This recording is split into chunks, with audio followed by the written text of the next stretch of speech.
ಇನ್ನು ಧರ್ಮಸ್ಥಳಕ್ಕೆ ಮುಖ್ಯಮಂತ್ರಿಗಳು ಉಪಮುಖ್ಯಮಂತ್ರಿಗಳು ಹೊತ್ತು ಹೋದ್ರು ಆ ಸಂದರ್ಭದಲ್ಲಿ ಜೈ ಶ್ರೀರಾಮ್ ಅನ್ನುವಂಥ ಘೋಷಣೆಗಳು ಕೂಗಿದಾವೆ ಈಗ. ಸೊ ಸಿದ್ದರಾಮಯ್ಯನವರ ಭೇಟಿ ವೇಳೆ ಜೈ ಶ್ರೀರಾಮ್ ಅನ್ನುವಂಥ ಘೋಷಣೆಗಳು ಅಲ್ಲಿ ಕೇಳಿ ಬಂದಿದೆ. ಸೊ ಧರ್ಮಸ್ಥಳ ಬಳಿ ದರ್ಶನಕ್ಕೆ ಕಾದು ನಿಂತಿದ್ದ ಭಕ್ತರು ಈಗ ಘೋಷಣೆಯನ್ನ ಮಾಡಿದ್ದಾರೆ. ಸೊ ಸಿದ್ದರಾಮಯ್ಯನವರು ದೇವಸ್ಥಾನಕ್ಕೆ ಹೋಗುವಾಗ ಭಕ್ತರು ಜೈಕಾರವನ್ನ ಹಾಕಿದ್ದಾರೆ. ಪ್ರಧಾನಿ ಮೋದಿಗೂ ಕೂಡ ಭಕ್ತರು ಜೈಕಾರವನ್ನ ಹಾಕಿದ್ದಾರೆ. ಇದು ಕೀಟ್ಲೆ ಮಾಡುವಂತ ಕೆಲಸ. ಆಪ್ಕಿ ಬಾರ್ ಮೋದಿ ಸರ್ಕಾರ ಅಂತ ಘೋಷಣೆಯನ್ನ ಅಲ್ಲಿ ಕೂಗಿದ್ದಾರೆ. ಯಾರೋ ಒಂದಿಷ್ಟು ಕಾರ್ಯಕರ್ತರು ಇರ್ತಾರೆ, ಬಿಜೆಪಿ ಕಾರ್ಯಕರ್ತರು ಘೋಷಣೆಗಳನ್ನ ಕೂಗಿದ್ದಾರೆ. ಅದು ಬೇಕು ಅಂತಾನೆ ಈ ತರ ಕಿಟ್ಲಿಯನ್ನ ಮಾಡುವಂಥದ್ದು. ಏನಿದೆ ಈಗ ಸಿದ್ದರಾಮಯ್ಯನವರು ಬಂದ ಜೈ ಶ್ರೀರಾಮ್ ಅಂದ್ರೆ ಏನಾಯ್ತು?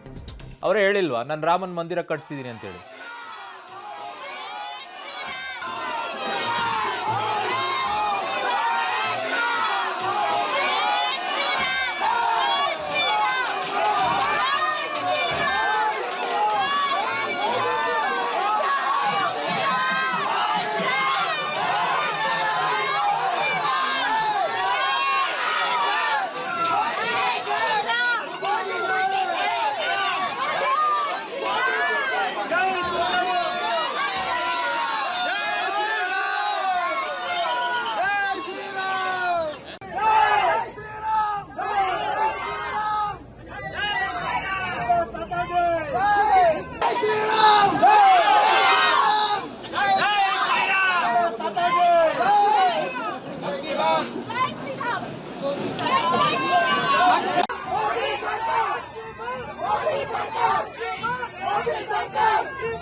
ಸೊ ಅದಕ್ಕೆ ಹಲವು ನಾಯಕರುಗಳು ಹೇಳೋದು, ಒಂದು ಸಮುದಾಯವನ್ನ ನೀವು ಮುಸ್ಲಿಂ ಸಮುದಾಯವನ್ನ ಓಲೈಕೆ ಮಾಡಿಕೊಂಡು ಹಿಂದೂ ಸಮುದಾಯಗಳಲ್ಲಿರುವಂತಹ ಕೆಲವೊಂದಿಷ್ಟು ಅವರ ನಂಬಿಕೆಗಳಿಗೆ ಧಕ್ಕೆ ತರೋ ರೀತಿಯಲ್ಲಿ ಮಾತನಾಡಿದಾಗ ಅದು ಇರಿಟೇಟ್ ಮಾಡಿರುತ್ತೆ. ಹಲವರು ಈ ರೀತಿಯಾಗಿ ನಿಮ್ಗೆ ಅದನ್ನ ತೀರಿಸಿಕೊಡ್ತಾರೆ. ಬೇರೆ ಟೈಮಲ್ಲಿ ಅವ್ರಿಗೆ ಹೇಳ್ಕೊಳಕ್ಕಾಗೋದಿಲ್ವಲ್ಲ, ನೀವು ಕೇಳಿಸ್ಕೊಳ್ಳೋಕ್ಕೂ ಆಗೋದಿಲ್ಲ. ಇಂಥ ಸಂದರ್ಭಗಳಿದ್ದಾಗ ಅದನ್ನ ತೀರಿಸಿಕೊಳ್ತಾರೆ. ನಾನು ತೀರಿಸ್ಕೊಂಡೆ ನೋಡು ಅಂತ ಹೇಳ್ಕೊಳ್ಳೋಕ್ಕೆ.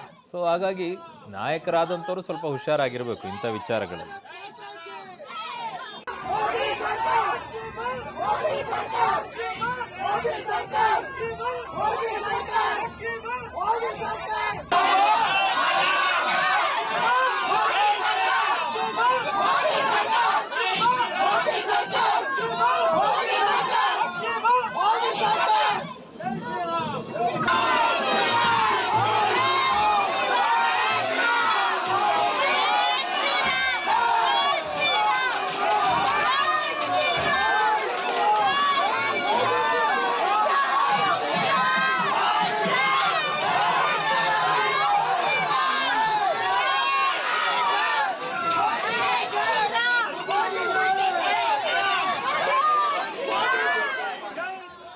ಸೊ ನಾಯಕರುಗಳು ಅಲ್ಲಲ್ಲಿ ಕೊಡುವಂಥ ಹೇಳಿಕೆಗಳನ್ನು ಜನ ತುಂಬ ಅಬ್ಸರ್ವ್ ಮಾಡಿರ್ತಾರೆ. ಆ ಸಂದರ್ಭಗಳಲ್ಲಿ ಅವ್ರಿಗೆ ಹೇಳ್ಕೊಳ್ಳೋಕ್ಕಾಗಿರೋದಿಲ್ಲ. ನೀವು ಎದುರುಗಡೆ ಕಂಡಾಗ ಅದನ್ನು ಆಚೆ ಹಾಕ್ತಾರೆ. ಕಾರಣ ಇದೆಲ್ಲ ಯಾಕೆ ಮಾಡ್ತಾರೆ ಅಂತಂದರೆ, ರಾಮನ ವಿಚಾರದಲ್ಲಿ ಕೊಡುವಂಥ ಸ್ಟೇಟ್ಮೆಂಟ್ಸ್ಗಳು, ಒಂದು ಧರ್ಮದ ವಿಚಾರದಲ್ಲಿ ಕೊಡುವಂಥ ಹೇಳಿಕೆಗಳು, ಒಂದು ಧರ್ಮವನ್ನು ಓಲೈಕೆ ಮಾಡುವಂಥ ವಿಚಾರಗಳು, ಅದಕ್ಕೆ ಈ ಆಕ್ರೋಶಗಳು ಬರುತ್ತೆ.